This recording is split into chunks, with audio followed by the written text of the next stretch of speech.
কোন যুবক যদি কোন সহজ সরল মেয়ের ইজ্জত নিয়ে সিনিমিনি খেলে, কিছুদিন প্রেমের জালে আটকায়া এরপরে ব্যবহার করে মেয়েটাকে ছেড়ে দেয়, আর সে যদি মনে করে যে আমি বাচ্চা গেছি, পার পায়ে গেছি, আল্লাহ কয় কুল্লু নাফসিম বিমা কাসাবাত রহিনা, সে তো পার পায় নাই, বরং গ্রেপ্তার হয়ে গেছে, ধরা খেয়ে গেছে। আজকে তুমি আর একটা মেয়ের ওন্না ধরে টান দিবা, সতীত্ব ধরে টান দিবা, অপেক্ষায় থাকো, কিছুদিন পরে তোমার ফ্যামিলির অনেক সদস্যদের সতীত্ব ধরে আর একজন টান দিবে, দেখবা, কাঁদবা, কিচ্ছু বলতে পারবা না, তাকায়া থাকবা। গত জুমার নামাজের পরে, গত পরশুদিন নামাজের পরে কারণ বাজার এক ব্যবসায়ী আসছে দেখা করতে। আমি তো জুমা পড়াই জিলপার সবচেয়ে বড় মসজিদটায়, রাজারবাগ পুলিশ লাইনের পাশে, এনএসআই এর লোকজন ভরা পুরা মসজিদ, 6 তলা মসজিদ, মুসল্লি হয় 5 থেকে 6,000। সব কুতুব্য আড্ডাখানা ওই জায়গায়। জুমার সালাতের পরে এক ব্যবসায়ী আসছে, ভদ্র মানুষ, অনেক পয়সাওয়ালা। বাহিরে যে গাড়িটা দেখলাম, গাড়িটার দামই আছে 1 কোটি টাকা, ল্যান্ড ক্রুজার গাড়ি, অনেক সম্পদের মালিক। টেলিফোনে কথা বলল যে কিছু পার্সোনাল পরামর্শ আছে, কি করা যায়, আসেন দেখা করেন, সাক্ষাতে কথা হবে। তিনি বলতেছে, ভাই আমার 2টা মেয়ে, বড় মেয়েটা একটা ছেলের প্রেমে পাগল হয়ে গেছে, ছেলেটা আমার মেয়েকে ব্যবহার করে, আমার চোখের সামনে মেয়েটা ছেলেটার সাথে ঘুরতে যায়, আমি বাবা তাকায় দেখি, কিছু বলতে গেলে মেয়েটা আমাকে হুমকি দেয়। রাত্রিবেলা ঘরে এসে বলে, বেশি কথা বললে আমি ফ্যানের সাথে গলায় দড়ি দিব, মরমু আমি, তোমাকে লইয়া মরমু। আছে না নাই? অভাব নাই, ব্ল্যাকমেইল করে ফ্যামিলিকে। যদি কিছু বলা হয় তো গলায় দড়ি দিতে না পারলেও বাথরুমে গিয়ে হারপিক খাইয়া মরে থাকবো। আছে না এরকম ভাই? বাবায় বলে সব জায়গায় বেড়াগিরি দেখাই, কিন্তু নিজের ফ্যামিলির কাছে তো আর বেড়াগিরি দেখান যায় না। সব জায়গায় ক্ষমতা চলে, জোর চলে, মাস্তানি চলে, নিজের ছেলে মেয়ে স্ত্রীর কাছে এগুলো অনেকের চলে না। সে দুর্বল, অক্ষম হয়ে গেছে। কি করা যায়? তাবিজ দেন। হ্যাঁ, কয় কি আল্লাহ রে, তাবিজ দেন, তাবিজ চমক হইয়া, আমি তো তাবিজের তাও বুঝি না। আমি বললাম, ও ভাই, চোখের পানি ছেড়ে কোনো লাভ নাই, পরিবেশ নষ্ট হয়ে গেছে। যেই সমাজের ছেলে মেয়েরা মা বাবাকে জবাই করে, ওই সমাজে যে এখনো বেঁচে আছেন, এটাই তো অনেক বেশি, এটাই তো বেশি।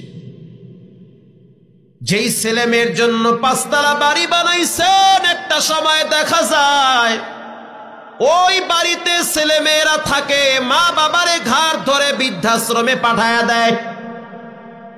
নাই আপনাদের দেশে? অভাব নাই। যেই মেয়েটাকে লালন পালন করে বড় বানায়, একটা সময় দেখা যায় ওই মেয়েটা তার বাবার কল্লায় ছুরি ধরে। বর্তমান সামাজিক অবস্থা এত নৈতিক অবক্ষয়, যা ভাষায় প্রকাশ করা যায় না। বাবা খাওয়ার জন্য বাবার কলার ধরে, বাবা কি, বাবা খাবো, সুবহানাল্লাহ না নাউজুবিল্লাহ, তো কইয়েন একটা কিছু, এককাল বয়ে রয়েছেন ঠান্ডার মধ্যে চুপচাপ। বাবা খাওয়ার জন্য বাবার কলার ধরে। সামাজিক অবস্থা আজকে ছেলে মেয়েদের নৈতিক চরিত্র কোথায় গিয়ে দাঁড়াইছে? আমরা তো ভয় পাচ্ছি যে আমাদের নেক্সট জেনারেশন, আমাদের পরবর্তী প্রজন্ম, এরা কিভাবে বড় হবে, কোন দুনিয়া দেখবে, পরিবেশ কি পাবে, এটা নিয়ে বড় টেনশনে আছি আমরা। একটাই পথ খোলা আছে, ছেলে মেয়েদেরকে কোরআন চিনান, ইসলাম চিনান, আল্লাহকে চিনান, রসুলকে চিনান, তো আপনাকেও চিনবে। যদি আল্লাহকে না চিনান, ইসলাম না চিনান, রসুল না চিনান, কসম আল্লাহর, এক সময় আপনারাও চিনবে না। এটা কইলেও ঠিক, না কইলেও ঠিক, এটি ঠিক কথা। এক সময় মিলাই দেখেন কদ্দুর ঠিক। ভাইরা আমার, কুল্লু নাফসিম বিমা কাসাবাত রহিনা, প্রত্যেকটা মানুষ সে তার কৃত কর্মের কাছে ধরা। ব্যবসায়ী বলতে আছে যে বুঝছি আমার পাপের শাস্তি শুরু হয়ে গেছে, জীবনে এমন একটা অপরাধ করেছি কেউ বুঝতে পারে নাই, মনে করছে আমি বাঁচে গেছি। মনে হচ্ছে ওই পাপের শাস্তি এখন চলতেছে। ইউনিভার্সিটির ছাত্র আমি, সে বলতেছে আমাকে, ইউনিভার্সিটির ছাত্র আমি, সেখানে একা না, আমার ডাইনে বামে লোক ছিল। যখন বলতেছে সরাই দিছে, এডিরে মানুষে অন্য সমস্যা, এই মোল্লার দ্বারে গোপন থাকবে, নাম ফাঁস হবে না, কিন্তু অন্য কারো কাছে বললে ফাঁস হয়ে যাবে। এ জাতির কল্যাণে উলামায়ে কেরাম সবচেয়ে বেশি এগিয়ে আছে। ইউনিভার্সিটিতে লেখাপড়া করা অবস্থায় আমি একটা মেয়ের সাথে এরকম রিলেশনে জড়ায় গেছি। একটা সময় তাকে আমি ছেকা দিয়ে দিছি, যাও আর লাগবে না, ব্যাকআপ। মনে করছি বাচ্চা গেছি, মজা মাস্তি লইয়া বাচ্চা গেছি। এরপরে তো বিয়ে করছি, মাইয়ে বলা তো হইছে। এখন তো দেহি কিচ্ছু কইতে পারি না, ফয়সালা কার?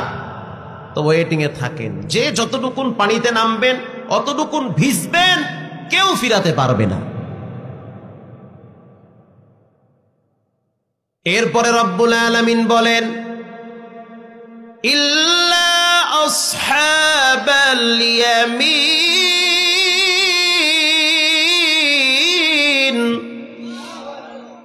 এই জন্য বলেছি বক্স লাগবে।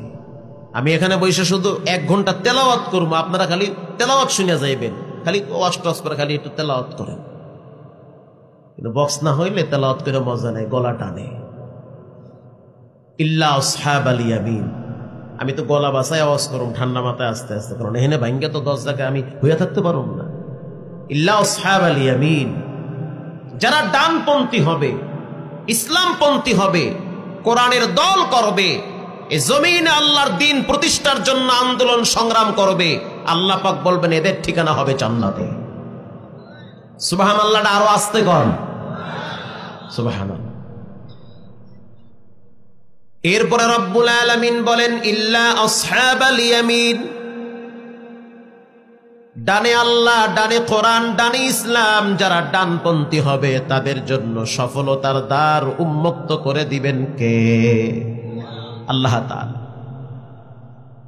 আনিল মুজরিমিনা মা সালাকাকুম ফি সাকর, কিয়ামতের ময়দানে জান্নাতীরা জাহান্নামীদেরকে প্রশ্ন করবে। জাহান্নামের 7টা দরওয়াজা আছে। বলেন কয়টা? 7টা।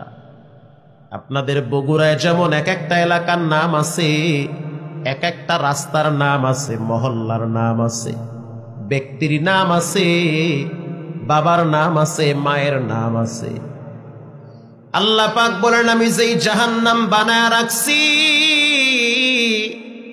ঠান্ডা মাথায় ভাবেন কোথায় আপনার ঠিকানা হবে, শেষ পরিণাম কি হবে, একটু ভাবার বিষয়।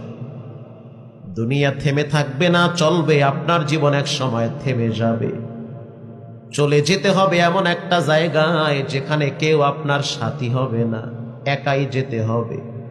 নিজের হিসাব নিজের দেওয়া লাগবে, আপনজন বলতে কাউকে পাবেন না।